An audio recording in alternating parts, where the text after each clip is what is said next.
And the title of my message today is A Courageous Life. And I'm going to be talking about courage. So, to start off, a show of hands here, right? How many of you think that you are a courageous person? One in the whole room. Okay. No, that means the rest of us are very humble, right? Ting Xiang also very humble, but he acknowledges it, okay? The rest of you very humble, okay? Okay, but how about let's do this, right? So at the count of 3, right, just point at someone you think is a courageous person, okay? Okay, ready? 1, 2, 3. Okay. Now everyone's like, there's a courageous person in this room, right? So please go out to them, tell them after gathering, say, hey, thank you for inspiring me, okay? So the dictionary definition of courage, right, is courage is the ability to do something that frightens one or have strength in the face of pain or grief. So we often find ourselves in frightening situations, correct? Now, for example, in school, right, your teacher announced, surprise, you're going to have a test today. Right, you'll be like, oh no, I haven't studied, can I pass or not? Or if you are afraid of heights and then you're asked to climb the ladder. Or you are traveling to an unknown place for the first time and then your GPS just died. Or for the youth here, right, it could be camping at Pasir Ris Park for the first time and then you have to deal with like mosquitoes and wild frogs, right? Or for some of us here, it could be our very first time participating in LBF. But let's give those who participate first time a big hand. Like you have never in your life approached a random person, to make friends with them before. And the first time is always the scariest, right? So I remember my first time at an LBF, right? It took me at least half an hour to decide to just, dare myself to approach a person. And I run through like 100 different scenarios in my head. How would the friend respond? How to not make myself look creepy? How to make a good impression? How to get the contact? You didn't have IG, what do I do? Do I get the number? And the thing is that after thinking through all these things, right, it's finally the time to like step out and like get to know the person. The person is gone. The person got on the bus already. So you see, right? So in all of these things, whether it's LBF or doing something new for the first time, we feel a level of discomfort within us. It's scary because we don't know what will happen. And sometimes our safety and our well-being are often being threatened. But if we still have the willpower to do all these things, then we need something called courage. So courage has the ability to transport us from the place of fear, uncertainty, and limitations to a place of limitless possibilities. Right? From I don't know what's going to happen to I don't know what's going to happen, I'm scared, to never try, never know. Right? From it is scary to actually it wasn't that bad. Or to it seems impossible, it's too hard, to it's possible, I can do something about it. That in the state of fear, we still dare to take action. And also, our understanding of courage is that it's always in the moment, right? That split-second decision that you go, I can do this, let's do this, just whack. But you got to understand that that is only a moment of courage. It is reactive to that moment. Now, my question to all of us here is, would you rather have moments of courage in your life or a life in which itself is courageous? Listen, courage is not magic. It doesn't happen just like that. A truly courageous life requires lots of prep work. We need to build a life of courage. So for some of us here, right, we say we want to have more courage in our lives. We want courage to step into our calling, to step into our dreams. We want courage to run with the vision of TiVo, right? We want courage to reach out to that friend we have in school. We want courage to do the things you wish to do but are too afraid to do. Then we got to make effort to build a life that is courageous. So I'm going to dive into the Bible, and let's turn our Bibles to Joshua 1. I'm going to look at a man named Joshua. Okay, so if you're there, just shout it out, your chapter, and say yes.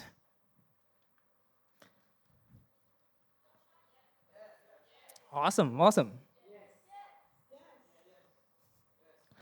Okay, so to give you some backstory first, okay, so Joshua, not many people know. Moses, most people know, right? So 40 years ago, prior to this, right, Moses freed the Israelites from slavery and led them out of Egypt. And in the past 40 years, God promised the Israelites land for them to inhabit. However, because the Israelites were time and time again unfaithful to God, they worship idols, they whine and they complain, I'd rather go back to Egypt to become slave than to stay here in the wilderness. And because of that, the Israelites wandered in the wilderness for 40 years, for a journey that maybe 1.5 years. So Moses, the leader of the Israelites, eventually passed away, and then this is where we come to Joshua, that God appointed Joshua, who worked closely as Moses' assistant that time, right? The entire time to be the one now to lead the Israelites into the promised land. So I'm going to read from verse 1 all the way through 9, okay? All right, if you have the Bible, that's awesome. So it says here, from NLT version, after the death of Moses, the Lord's servant, the Lord spoke to Joshua, son of Nun, Moses' assistant. He said, Moses, my servant, is dead. Therefore, the time has come for you to lead these people, the Israelites, across the Jordan River into the land I am giving them. I promise you what I promised Moses. Wherever you set foot, you will be on land I have given you. From the Negev wilderness in the south to the Lebanon mountains in the north, from the Euphrates River in the east to the Mediterranean Sea in the west, including all the land of the Hittites. No one will be able to stand against you as long as you live, for I will be with you as I was with Moses. I will not fail you or abandon you. Now, verse 6, it says, be strong and courageous, for you are the one who will lead these people to possess all the land I swore to their ancestors I will give them. Verse 7, be strong and very courageous. Be careful to obey all the instructions Moses gave you. Do not deviate from them, turning either to the right or to the left, then you will be successful in everything you do. Study this book of instructions continually. Meditate on it day and night so you will be sure to obey everything written in it. Only then you will prosper and succeed in all you do. This is my command. Be strong and courageous. Do not be afraid or discouraged, for the Lord your God is with you wherever you go. So interestingly here, right, God told Joshua on 3 occasions, right, be strong and courageous. So think about it for a moment, right? When will you tell someone to be strong and courageous? When the person isn't strong or courageous, right? So now the original Hebrew phrase used for courage here, when God said be strong and courageous, is this word, this phrase, ometz lev. Ometz is strength, lev is heart. So it really means strengthening of one's heart, or finding inner strength. So when God said, be strong and courageous, God is prompting Joshua to, hey, strengthen your heart. Build a life of strength so that you can be ready to take on this assignment. So today, we're going to look at 3 things we can learn and start doing to build a courageous life. So number 1, courage is about growing your heart. Courage is about growing your heart. So let's read verses 2 to 5 again, right? 1 through 5. So after the death of Moses, the Lord's servant, the Lord spoke to Joshua, son of Nun, Moses' assistant. He said, Moses, my servant, is dead. Therefore, the time has come for you to lead these people, the Israelites, across the Jordan River into the land I am giving them.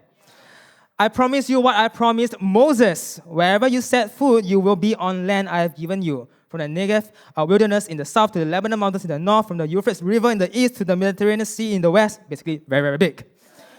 No one will be able to stand against you as long as you live, for I will be with you as I was with Moses. I will not fail you or abandon you. So notice that God brought up Moses several times, right? I'm talking to Joshua, Moses' assistant. So this is significant because Joshua had a special connection with Moses. Joshua was a faithful assistant to Moses and did everything to serve him and God for the past 40 years. That's a lot of time. He's probably at his retirement age. And this was the current state of Joshua's heart, is that I'm still Moses' assistant. I'm here to serve Moses. And here it says in verse 6, be strong and courageous, for you are the one who will lead these people to possess all the land I swore to their ancestors I would give them. Now we see that God said to Joshua, ometz lev, right? Strengthen your heart because you will be the one to lead. Joshua needs to go from Moses' assistant to leader of Israel. His heart needs to grow to have greater capacity to lead. You see, if Joshua's heart was still operating like in the past, then he will only make decisions that he is comfortable with. And whatever that might come next in the future, he might not be ready for it.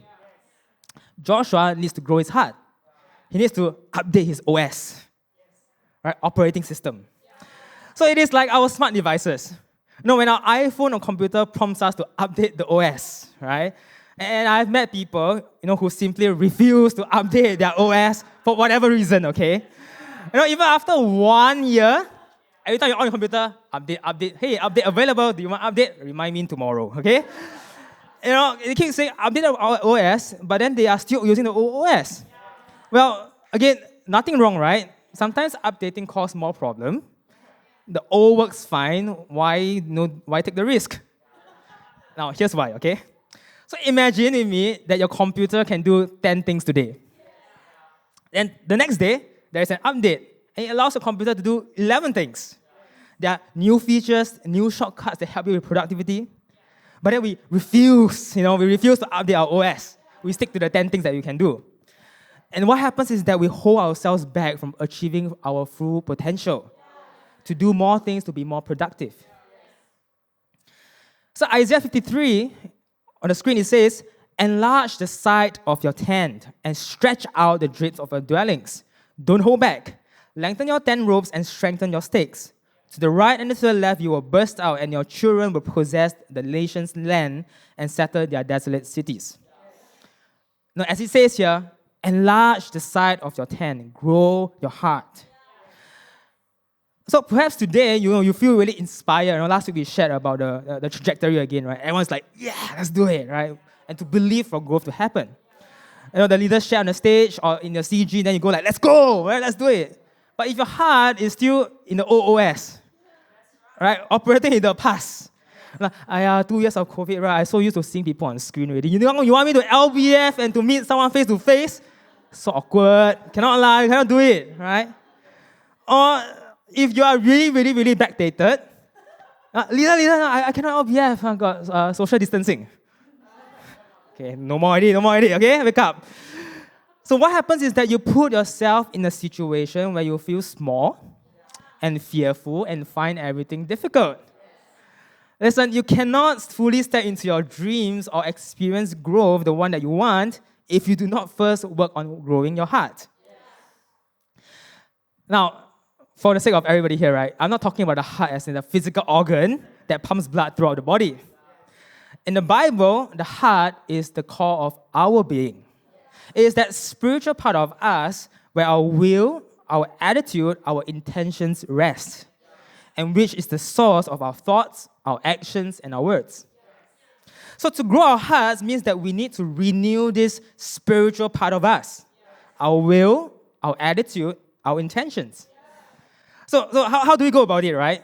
If it's a spiritual need, we need spiritual actions.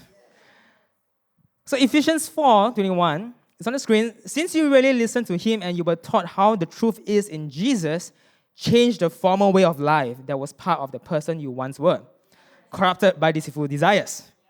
Instead, renew the thinking in your mind by the Spirit and clothe yourself with the new person created according to God's image in justice and true holiness. So here's a guideline of how you can approach this. Okay, number 1, have a hunger for discipleship. So discipleship, for those who don't know, means to become a disciple, which means to follow the teachings, the life, and aim of another person until you become like your master or your sensei, right? Now, discipleships in TiVo, there are 2, or in Christianity, there's 2. One is discipleship from God. So just now in verse 23, you see, renew the thinking in your mind by the Spirit. So the first thing you can do is to pray and connect with the Spirit. To grow our hearts, we need to know what exists outside of our hearts. And praying is important. Praying can get you there. And I just want to say to all the young people here, learn to engage God in the Spirit. Now come to God and pray, God, I want to know what is on your heart. I want to grow my heart to be like yours. God, what is it that I need to change to be more like you so that I can do the things you call me to do? So I remember when I was younger, I got very, very passionate for God. And then one day I was doing my quiet time, I was praying to God, but I don't know exactly what to pray. So I went to the Bible, I just open the Bible and then land on the verse thing. Okay, but in the middle was around Psalms. And then I landed on Psalms 139, okay? And it says here, search me, O God, and know my heart. Test me and know my anxious thoughts. Point out anything in me that offends you and lead me along the path of everlasting life. And I was like, wow, coincidence, right? and that stood out to me, and I kept praying and kept meditating on this word. And I keep telling God, God, search my heart, know my heart. God, I want to know what you know. I want to know what's on your heart. And that was when I felt God challenging me that if I want to become more like God and more loving towards others, I first got to become less selfish. But that shaped me to who I am today. So that's discipleship from God. The second one is discipleship from mature Christians. So in 1 Thessalonians, verse 5, it says, Dear brothers and sisters, honor those who are your leaders in the Lord's work. They work hard among you and give you spiritual guidance. Show them great respect and wholehearted love because of their work and live peacefully with each other. So God also speaks through other Christians, especially our leaders. And our leaders are often the ones who keeps you in prayer, who sees you week in, week out, or if not every day, and they know all about our lives. And sometimes, the leaders notice certain things in our lives that can be changed to become a better person for God, become a better person in the world. So I remember many years back, right, when I first got tasked to do a birthday card for another person in the CG. So if you don't know, or if you've not done it yet, I encourage you to do so. We usually have like a timeline in place, right? Like, don't do the day before, right? Like 2 weeks before, we start researching for designs. We suggest at least 3 options. So, I was like, my first time, I was kind of feeling a bit lazy. So I missed the deadline to suggest the options until my leader had to chase me for it. And then what I do is I went to Google, I just searched birthday card ideas. Pick the first 3 options, send, done, right? To do is done. But that weekend, my leader came to me, sat me down and taught me, say, if I want to be someone who is more loving, then I got to be more faithful with the little things. To put in effort in my research. To send things on time. Because, a person's birthday comes once a year. And it's an opportunity to celebrate them and to show our love for them. And if we do it half-heartedly, right, then we are not really putting effort to love people. And that really changed me to become someone who loves better. So you see that discipleship can come from God. It can come from other mature Christians. But I'm going to stretch this a little bit further, right? A disciple waits to be taught. But a good disciple is hungry to learn. It's like what you see in Kung Fu movies, right? The protagonist will always be the one who takes on the active approach, to take initiative to learn from their master. And they are often the ones who make the greatest progress. So same thing, I want to encourage all of us here, right? Especially young people, have a hunger to learn. Take on an active approach to seek discipleship from God, from our leaders. Come to God in prayer. Don't just pray for what you need, but ask God what's on your heart. God, how can I grow my heart to be like yours? Go to your leaders. Don't just talk about things that you have went through during the week. Ask them, leader, I want to change. I want to become someone better. Tell me something that I need to work on. Ask questions. So that's the first thing, okay? Be hungry for discipleship. The second thing to do after that is to be open and listen in. Okay, be open to what God and your leader is speaking to you. So I know, human beings, we all have an ego. If you don't have it, I want to be your friend. We all like you're smart, you're beautiful, you can do this, yeah, right? If it's our ego, I feel good, you feel good, right? We all want to hear things that we want to hear. We prefer to hear only good things about us. Again, nothing wrong.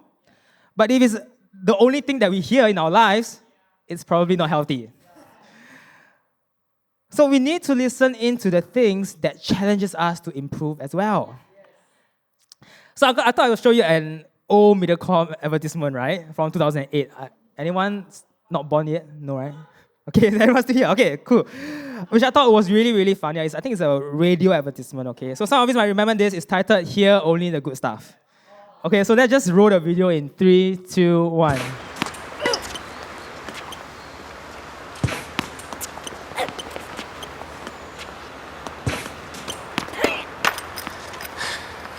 I've got to be honest with you, George.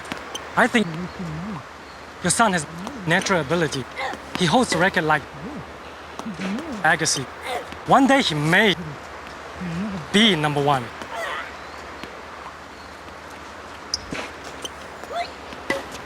There it is. Okay, cool. So you see, we just innately have this filter in us, right, that beeps up all the things that we don't want to hear. Okay, so maybe God or your leader tells you to change this about your character. Be better with your admin. Be faithful with the little things. Now we either ignore it, right, filter, or we do the what I call the BG or the BL. But God, but leader, right? But God, I'm just not administrative, right? But leader, I don't have enough time. But God, this is who I am. I want to be authentic. I don't want to change. Don't you find people like that a little bit icky, like, ugh? So don't be like one, right? No, they're just not listening to what you're saying, so don't be like that. Whatever God or your leaders are speaking to you about, be open and listen in. Okay, we cleared the hurdle. What's next? Number 3, belief. So back in Ephesians verse 23, it says, renew the thinking of your mind. Another passage in the Bible, Proverbs 4, verse 5, it says, trust in and rely confidently on the Lord with all your heart and do not rely on your own insight or understanding. In all your ways, know and acknowledge and recognize Him. And He will make your path straight and smooth, removing obstacles that block your way. Believing is agreeing and accepting what God and your leaders are saying and seeing things from their perspective. And that is when change starts to happen. So for example, if God or your leaders tells you to be faithful with the little things, your response should be, yes, I agree. I'm sorry I haven't been faithful. From now onwards, I'll be faithful with the little things. Thank you. Sign off, right? So when you do this, you are renewing your mindset to see things in a new perspective. So after believing comes the 4th one, become. Verse 24, it says, and clothe yourself with the new person created according to God's image. So this is where you act on your convictions. You make a decision to become the person you want to be. Again, if you decide to become someone that is faithful with the little things, you got to behave like a person that is faithful with the little things. Right? Not just head knowledge, but in life, you're not doing it. It needs to translate to actions. Take actions to make deliberate change in your life. Okay? So very simple. If you want to make change in your life, to grow your heart, number 1, have a hunger for discipleship. Pray to God. Pray and ask God for discipleship. Go to your leaders, ask them to speak into your lives. Number 2, be open and listen in. Number 3, believe what they're saying. Number 4, become the person that you want to grow to. So young people here, if you say you want to have the courage in your life, then prioritize your heart. Be inspired and be passionate about things, that is what you have, but always start with your hearts. If you can grow your heart well, you'll find the courage to achieve anything. So number 2, courage is about loving discipline. Oh, I love this. Courage is about loving discipline. It's like, no one's going to expect this, right? So back to Joshua, verse 7, right? It says, be strong and very courageous. Be careful to obey all the instructions Moses gave you. Do not deviate from them, turning either to the right or to the left. Then you will be successful in everything you do. Now, study this book of instructions continually. Meditate on it day and night so you will be sure to obey everything written in it. Only then you will prosper and succeed in all you do. So, 3 sets of instructions here, right? Be careful to obey all the instructions Moses gave you. Study this book of instructions continually, the Bible. Number 3, meditate on it day and night. Now, to make it more relevant to you, this is what ordinary Singaporean teenager does, right? Obey instructions. It's not that hard. From our parents, from our teachers. Number 2, study. Number 3, keep thinking about it. then you will do well in life. Wow, success formula, right? Everyone knows this, right? I'm pretty sure if this is the God instructions to us, right, we will pass with flying color. But jokes aside, there is an underlying theme across these three sets of instructions, right? Obey all, study continually, meditate day and night. And the theme is discipline. So remember, courage is about growing our hearts. But the thing is, growing our hearts isn't an overnight effort. You can't just wake up tomorrow and become like, I am a different person right now, right? It requires lots and lots of time and effort to build a life that our hearts cause us to. And to do that, we need discipline. We need discipline to stay focused, saying no to temptations or distractions, and ensuring that we are making progress. So earlier this month, LeBron James, broke the all-time NBA record of being the first basketballer to score 38,390 points throughout his career. Wow, cool, February 7th. So I found out that, but that wasn't what I was admiring him about. I went to do a little bit of research, and I found that the average retirement age of an NBA player, right, is actually around 33, 34 years old. LeBron here, he doesn't look like that, but he's 38 years old. And he is still fit to play in the league, and he intends to play a few more years. For athletes, your performance drops after a certain point, right? You can't play basketball the same way when you're 50 compared to when you're 20. Your body is different. But LeBron keeps his body in peak condition through extremely disciplined and rigorous workout and diet regimen. He, of course, hits the gym and does his drill every single day. And in fact, there was one report that stated LeBron also invested roughly around $1.5 million a year to keep himself fit so that he can play in the league. So when asked during one of his interviews about his motivation for success, LeBron said, "Success isn't owned, it's leased, and the rent is due every day." So you see, it's the little efforts that you put in every day that matters. But just to convince you a little bit more, a study conducted by University of Pennsylvania psychologist Angela Duckworth, which many of you will know, who is also a best-selling author of a book, Grit, and Martin Seligman explored self-discipline in 8th graders over the course of the school year. So they found students who ranked high on self-discipline had better grades, better school attendance, of course, and higher standardized test scores, and were more likely to be admitted to a competitive high school program. Self-discipline, they found, was more important than IQ in predicting academic success. So another team from Duke University also conducted a study about self-discipline in a group of 1,000 individuals who were tracked from birth to age of 32 as part of their long-term health study in New Zealand. So the team found that individuals with high self-discipline in childhood, reported by their parents, their teachers, and even the children themselves, grew into adults with greater physical and mental health, fewer substance abuse problems, and fewer criminal convictions, and better savings, behavior, and financial security. So if you want to be rich, have discipline. Now, friends, listen. Discipline leads to destiny. And young people here, this is the life tip for you. If you want to do well in school and life, if you want to pursue the dream that God has for you, if you want to live a life of courage with so much meaning and intention, then you got to have discipline. So Proverbs 25:28, it says here, a person without self-control or without discipline is like a breached city, one with no walls. So you see, if you don't have discipline in your life, then everything just easily come and go, right?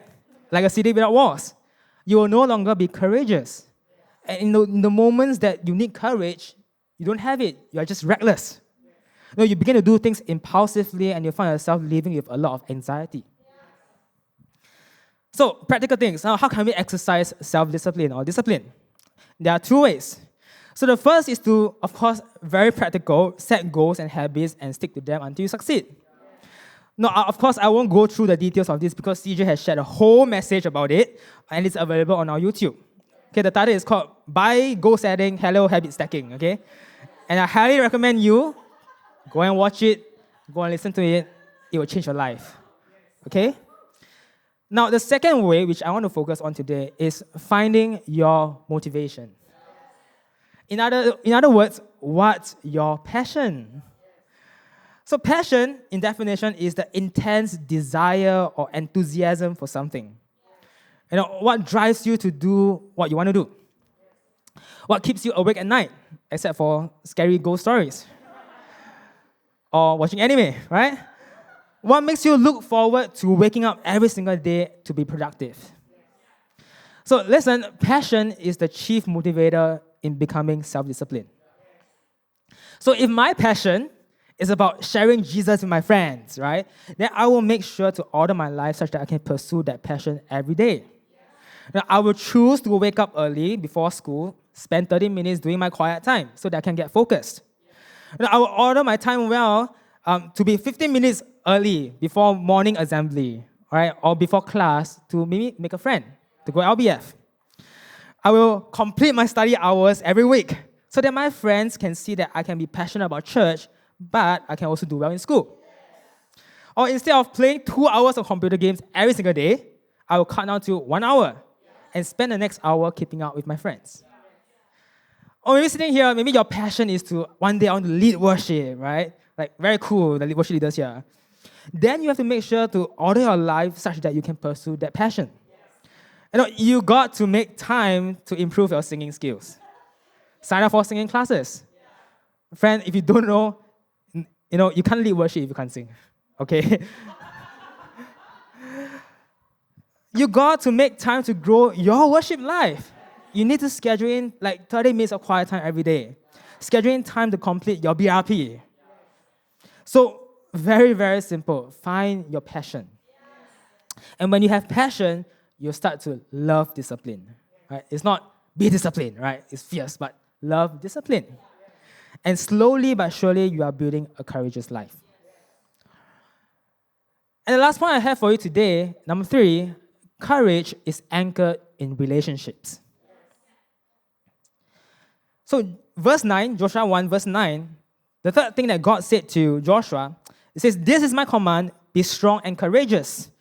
Do not be afraid or discouraged, for the Lord your God is with you wherever you go."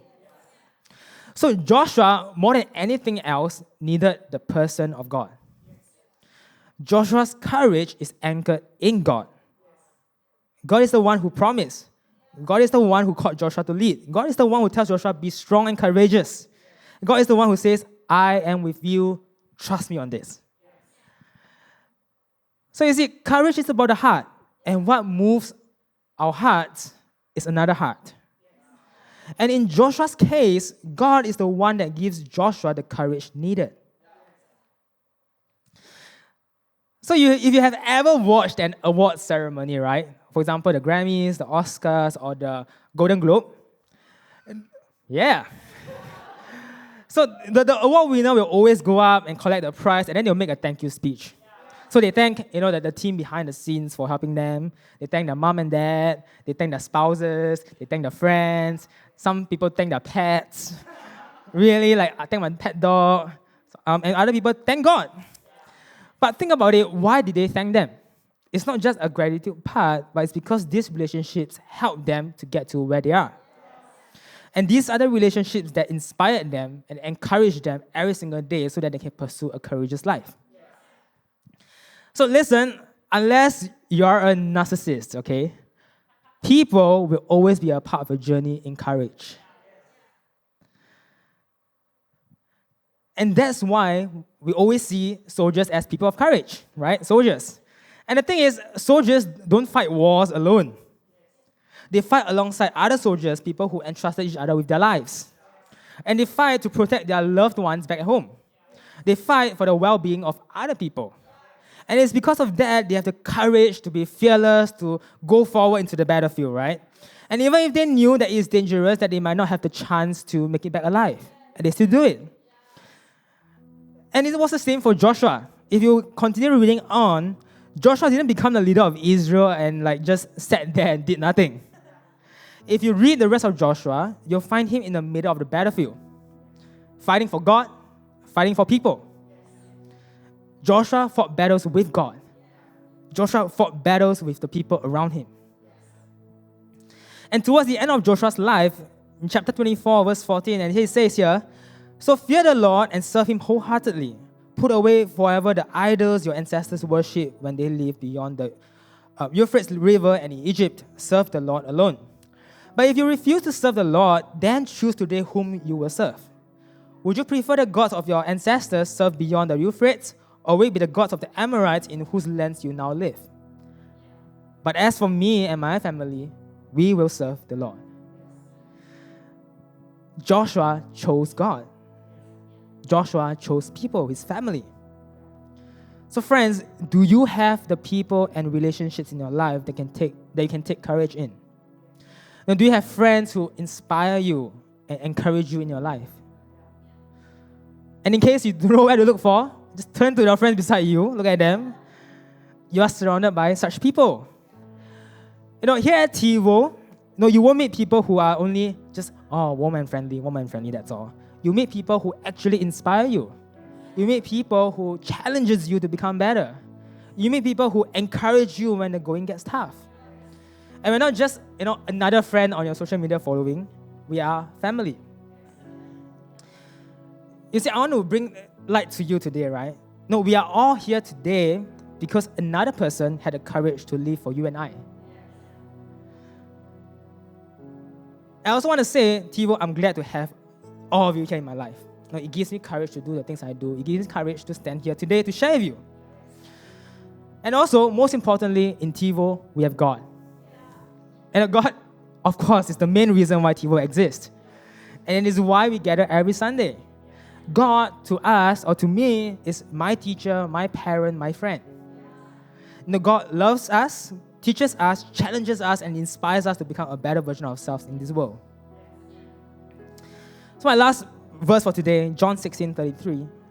It says here, "I've said these things to you so that you will have peace in me." This is God saying, Jesus saying this.